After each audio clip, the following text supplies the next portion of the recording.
All right, so describe Voltaire, Montesquieu's Enlightenment thoughts on government. How are these philosophers' views reflected in the U.S. government? There you go. There you go. Give you some time to work on this. Make sure you guys remember the connections, like I said, to these Enlightenment thinkers and the United States government. Okay. You will find that on the test, which I'm creating right now. Ooh.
Good point. Why not?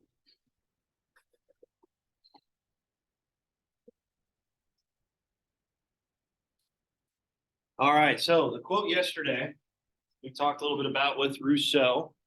So man is born free, but everywhere is in chains. What does that mean again? What does that mean? Man is born free, but everywhere is in chains.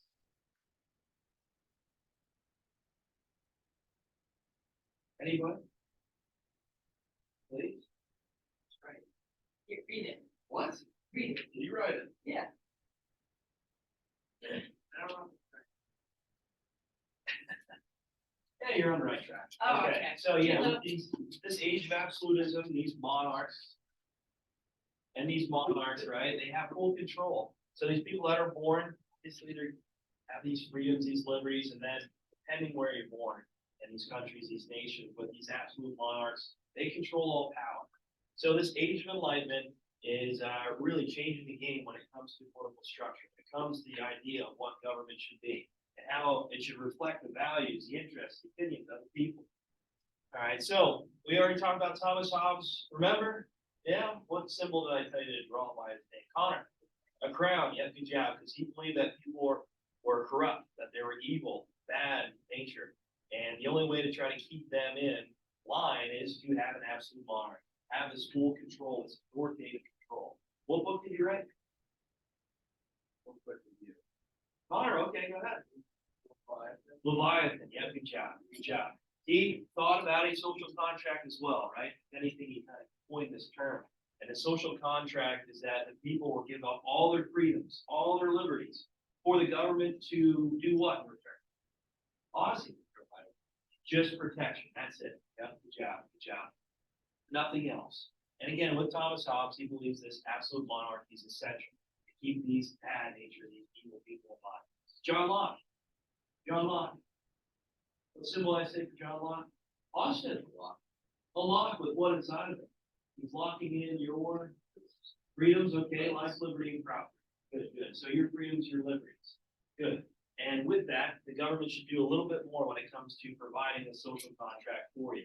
Right? They should offer more opportunities, public services, not only just protection, but when it comes to decisions and economic needs. So there's a lot of things that John Locke has to offer that he thought of that we see in our own Constitution. So popular sovereignty, meaning that the people have a choice of what the government should be and how it should look. So again, when it comes to a voice, democracy, you can see that in the first principle of the Constitution.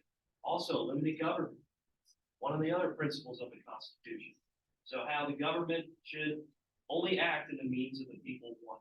Okay, how much government intervention there should be at certain times. Let's say like a war, or let's say like a pandemic or a depression. Maybe the government should step up a little bit more. And the people need to allow the government to do so. They just can't act on their own. And maybe during peacetime, with the economy going real well, the government should stay out of it. Okay. So there's a lot of things with John Locke you can look at that applies to our own Constitution. These freedoms, these liberties are explained in what?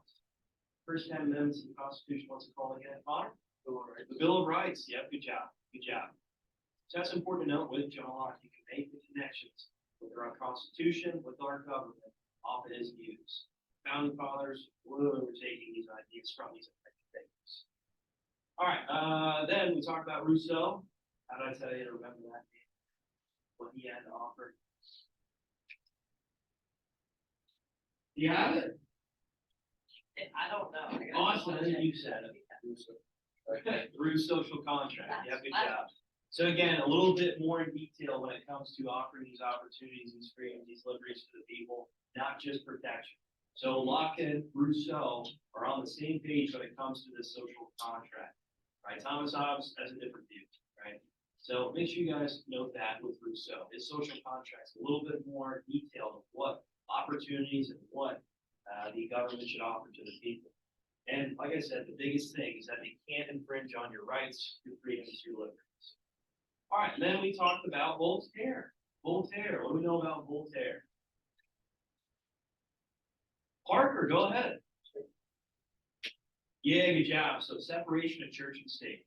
So with Voltaire, okay, he thought this will be through this Reformation period, through the Crusades, way back when, that when it comes to religion and decision making at a political stage, at a governmental stage, it needs to be decided on by elected officials, right? It can't be chosen or determined by this religious means. Like I mentioned with the Catholic Church, there's a lot of corruption with the indulgences, like we mentioned last chapter. And we talked a little bit about how these absolute rulers, they said they're literally chosen by God, it's divine right theory, okay, of government. So again, when it comes to decision making, maybe you should reside with these respective government officials, not this divine right, this rule of, let's say, the church of religion. And then it gets a little dicey, right? You'll see things really moving in a direction that benefits the hierarchy of the church rather than the actual state. So a clear separation of church and state. He also advocated for the freedom of speech, freedom of religion, right? And what amendment can you find that expressed in? What amendment? Alana, you got it? Oh, there you go, the First Amendment. Good. All right, so Voltaire. How did I tell you to remember that? Voltaire. Austin, all right, go ahead. Yeah, good job. So you got the V in Voltaire. One side of the V, you got church. The other side, you got the state. So yeah, you can see the separation of church and state. All right, Montesquieu. All right, Parker, go ahead. Yeah, good job. So making sure that government is, decision and power isn't held within one body or one person. So this absolute monarchy obviously is not deemed essential, not deemed a proper government for Montesquieu. He thinks that there should be a three-branch system. He thinks that power should be divided upon by three branches. So again, making sure that one branch, one singular person doesn't become too strong, making all the power, or holding all the power and making all the decisions. So this three-branch system by Montesquieu, which we see in our own government, we have a legislative branch, we have an executive branch, and a judicial branch. Also, he believed in a system of checks and balances. What does that mean? Checks and balances. Ozzy, go ahead.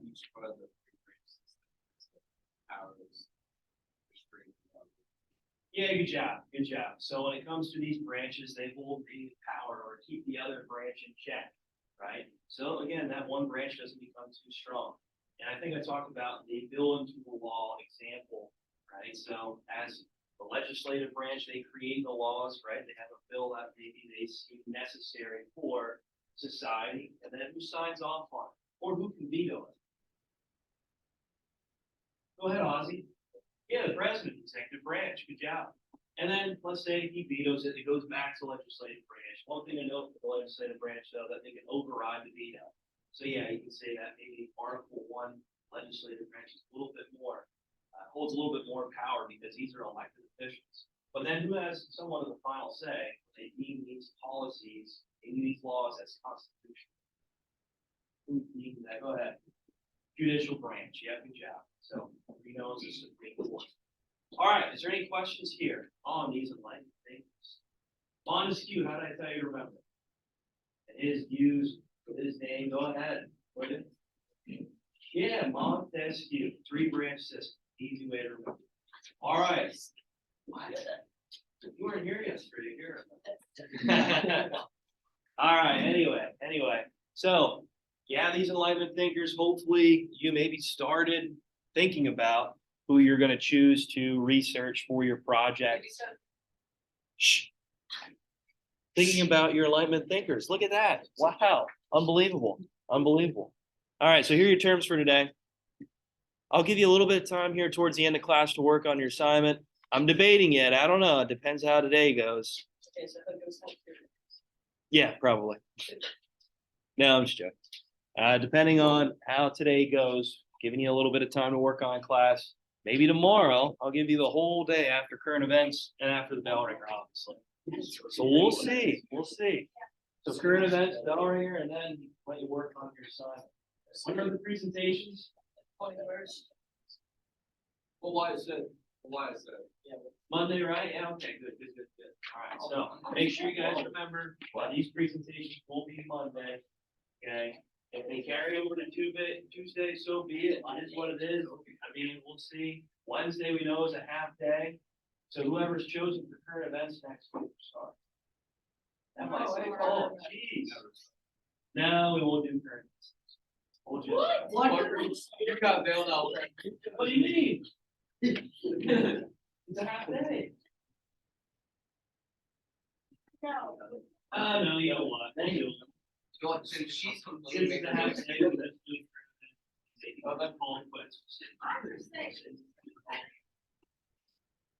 Yeah, did it do? We did. No, it was a Thursday. Yeah, it was It was a Thursday. Yes. Sunday.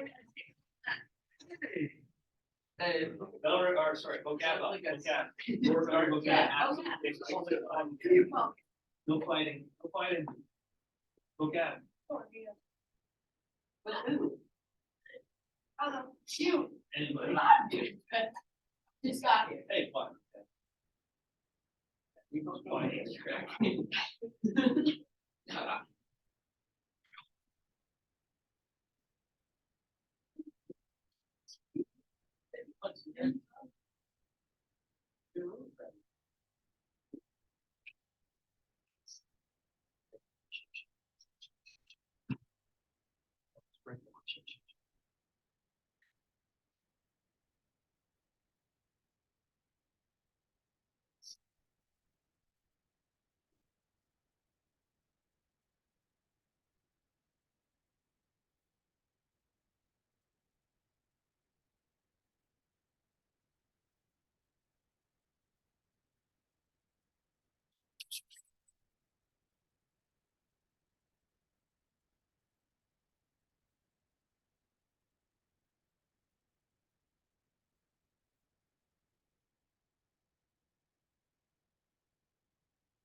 Bless you.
You guys need another minute?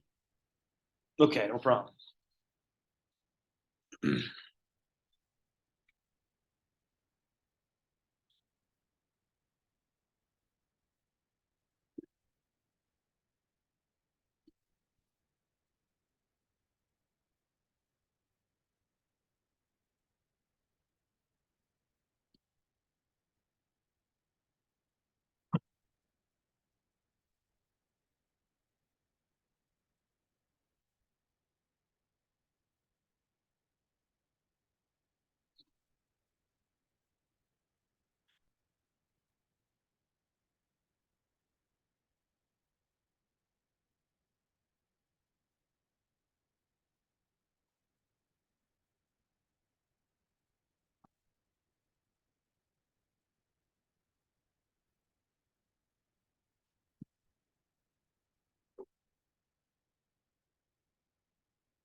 All right, so to give you a little bit of time to work on your assignments here, I'm going to go right to the presentation, to the notes. We'll talk about these Enlightenment thinkers and this Enlightenment absolutism, which doesn't make sense, right? Those two terms shouldn't go together, just like jumbo shrimp, right? No? Okay, classic joke, classic joke. All right, anyway, Beccaria. So the main thing to know about Beccaria is that he is really focused on making sure that people aren't treated poorly, let's say, if they commit a crime, or that they're not punished to the extreme extent, or torture. He thinks that this is totally wrong. So with this age of absolutism, we'll talk a little bit more when we get to the next chapter. Okay, with the French Revolution, this is really setting the stage of how things are really going to evolve. Okay, but these absolute rulers, if anybody tries to oppose their rule, let's say within these salons where these Enlightenment thinkers would gather to talk about these certain issues, right? Chances are the absolute monarch would kill, right? In many cases, they might torture. Okay, we talked a little bit about some medieval torture back in chapter 1. That kind of carries through even to this age of absolutism, right? But things start to change a little bit. So with Beccaria especially, he is presenting these ideas that maybe people shouldn't be punished, they shouldn't be tortured, even when committing crimes. That the accused should actually have rights presented to them that could maybe help or benefit them to express their viewpoints. Right? So in many cases, this is to try to eliminate the idea that people can punish, tortured when committing a crime. In many cases, people might be falsely accused, especially during that time where the Catholic Church controlled all power. Anybody viewed as a heretic could be burned at the stake. And this was a time where people were trying to challenge this treatment of these people that might be accused. So giving them rights, giving them a way to try to plead their end of the bargain, right, their idea of what is going on here and what crimes are being presented against them, so that they could argue their case, they could present their case. So we can see a lot of Beccaria's ideas when it comes to a fair and speedy trial, not to be tortured, no capital punishment. They wouldn't killed, mutilated when committing a crime. So, or no cruel and unusual punishments. What amendment is that? Anybody? No cruel or unusual punishments. Austin? No. Go ahead, Matt. The 8th. Yeah, good job. Good job. So no cruel and unusual punishments, the 8th Amendment of the Bill of Rights. Now when you look at a speedy trial, right? Speedy trial. Okay. You can find that. What amendment? Fair and speedy trial. Oz? A 5th. Okay, good work. Oh, actually? You're close. Yeah, 5, 6. Yeah. So it's right. Yeah, it's 5. Good, good. So that's important to know. And a right to a lawyer. Right to a lawyer. So with that, no double jeopardy too is also presented as something important to note with Beccaria. So when you're looking at the Fifth, Sixth, Seventh Amendment, moving up to the Eighth Amendment, they're all presented as enlightenment things. So the Fifth, Sixth, okay, Eighth Amendment, Seventh Amendment, even when it comes to trial by jury, when it comes to speedy and fair trial, right to an attorney, no cruel and unusual punishments, those sections right there are all expressed within the Bill of Rights. So again, you can see how Beccaria's viewpoints are expressed pretty heavily within the Bill of Rights, within our own Constitution. So again, it really spans Fifth, Sixth, Seventh, and Eighth Amendment. That is expressed through his views. So again, make the connections here to the United States government. Make the connections to the Bill of Rights, to the Constitution with these Enlightenment thinkers. We have some for him. For our mind. Beccaria? I don't have one, no. Yeah, there you go. I don't know. Unusual name, unusual punishment. Unusual name. Yeah, yeah, okay. Rousseau's a really unusual name, though, too. I guess. Anyways. Jean Jacket, yeah, okay. All right, so Wollstonecraft here, Wollstonecraft. Okay, so a different view. So when it comes to women's rights and women's opportunities, throughout this time, obviously, women's voice wasn't heard much, right? We'll talk about Catherine the Great in Russia and how she's presenting a lot of these rights, opportunities, and education, especially in Russia, which we'll mention here soon with these enlightened absolute monarchs.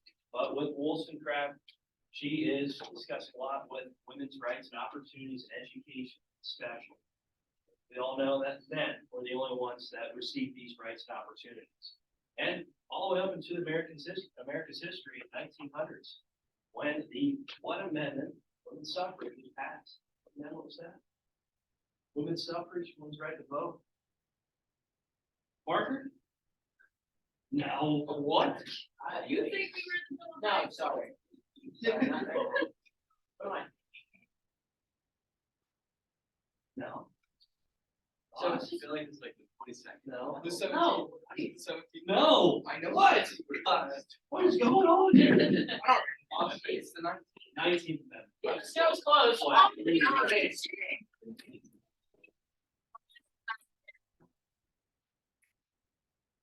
Make sure you guys remember that one. Holy cow, write that one down. All right, so with Wollstonecraft, 19th Amendment, right? Obviously, way later than her views were presented. So in 1700s, late 1700s, and we see all the way up into 1920, the 19th Amendment in America. So that's important to note. It took a lot of time, a lot of progressive movements, a lot of peaceful and even violent protests to see these ideas emerge, and that women gain the same opportunities as men. Even still this day, when it comes to the equal pay, right? Women still, in some cases, don't receive that equal pay. But yeah, there's still maybe some opportunities to fight that needs to happen, that needs to occur. All right, so Wollstonecraft, there you go. So maybe if you want to try to create a social media page on her, there is something you can talk about. And again, make the link, make the connection with the United States government, okay, the Constitution. What amendment again, Wyatt? 17. No. Just kidding. I'm just kidding. Come on, He knows it's the 19th. Oh, jeez. All right, so enlightened absolute monarchs here. So I know it sounds weird. It sounds strange that you have an absolute monarch that are expressing or allowing these Enlightenment views to enter their kingdoms, enter their countries. So it's something important to note about these absolute monarchs that are allowing these type of opportunities, these types of viewpoints and opinions to emerge in their kingdoms. So with Frederick the Great, he is monarch of Prussia, not Russia, Prussia with a P. Okay, Prussia is going to be very important to know, especially when we talk a little bit about the Franco-Prussian War moving up into World War I. Prussia is known as the German state, the German military that we know it in World War I and even carrying over to World War II. So this strong military country is leading the way, literally, when it comes to offering these opportunities and these ideas to really their people. So Frederick the Great was one of the first absolute monarchs that allowed for education to be presented that was state-run. So public education. Obviously, that's important, so your future is educated, that they can propel the nation in a right direction, in a great direction. More opportunities that would open up to advance the country. In this case, for Frederick the Great, it was more with advancing the military. So he believes that these practices, these ideals need to be presented with the youth. Okay? Not offering education when it comes to, especially in this case, with military opportunities and advancement of military weapons. Okay. Also, when it comes to freedom of speech, freedom of expression, it was limited. Obviously, you can't talk badly about the kings, but in any case, you still have the ability to speak freely about these enlightened views that could overall benefit the country. Again, if you're given rights, if you're given liberties, chances are you won't leave that country. Obviously, presented. All right, so Mary Teresa and Joseph II of Austria, they're presenting very similar viewpoints and expression of religion, of speech, offering in their country. Right? It is limited, but there are still freedoms given. And they realize the only way to try to keep it, hold on to power, is that if you give these liberties and these freedoms to these people, chances are they won't rebel or rebel against it. In France, that doesn't happen. That's why we see the French Revolution. We're going to talk about next chapter. Catherine the Great, she's from Russia. Okay, same thing. She's really piggybacking off of Peter the Great of Russia. So advancing Russia's borders, expanding their military, offering opportunities and rights, not only to men, to women too. So that's important to note with Catherine the Great. She takes Wollstonecraft's Enlightenment views and she applies it to the country to advance it in a direction, not only for men, but for women. So make sure you note that for Catherine the Great. All right, so again, when it comes to this Enlightenment absolutism, it sounds strange. It doesn't seem like it should go together. But these kings, these monarchs moving into the late 1700s, right around the French Revolution, realized that they need to change and offer more freedoms and liberties to their people, or you'll see it end up like France. Right? You'll see a revolution, a bloody revolution that carries over years and years to a point where it really topples the country and topples the dynamic of their power. So as these countries are growing, if a revolt would happen, that will weaken that country. So these absolute monarchs need to change the dynamics, the structure of government to offer more freedom and liberties to the people. And that's where you see this Enlightenment absolutism emerge. All right, is there any questions? Okay. Oh, here's a meme. Oh, there it is. Oh, who's this guy? Who's this guy? Without a monarchy, everyone is evil, selfish, like myself. Who's this? Matt? Thomas Hobbes. Yep, good job. Thomas Hobbes. So maybe that's something that you can throw in within your tweet, your social media page, something funny like that, where Thomas Hobbes, we know that he thinks people are evil, corrupt. And the only way to keep that corruption in line, these people that are evil in line, is with an absolute monarchy. So is there any questions on the assignment that you're going to be working on tomorrow? Oh, look at that. I'm like, well, you have a couple minutes here. Yeah. All right, you got a good start. Nice. All right, so please check that out here, the discussion post. Make sure, hey, listen up. Listen up. I don't want to have any confusion here when it comes to this discussion. H, there you are. Everybody, I only have one reply. What? Come on now. So, all right, so make sure you guys reply who you are researching. Okay, who you're going to present for an Enlightenment thinker, and make sure you put who you're working with. All right, make sure, guys, that you use up the list of names. I don't want 3, 4 presentations on, let's say, Thomas Hobbes. So if one's already chosen, choose someone else. And then I get it. You know, if we run out of the names here to look up or search, research, okay, you guys can pick someone similar, obviously the same as someone else. But make sure that they're chosen first. I want to hear different views, different people with your research in this project. Okay? All right? So who we got? Leah, Addison, Caroline, Wollstonecraft. There you go. So try to choose someone else. Choose someone different as you're replying to the discussion. Got it?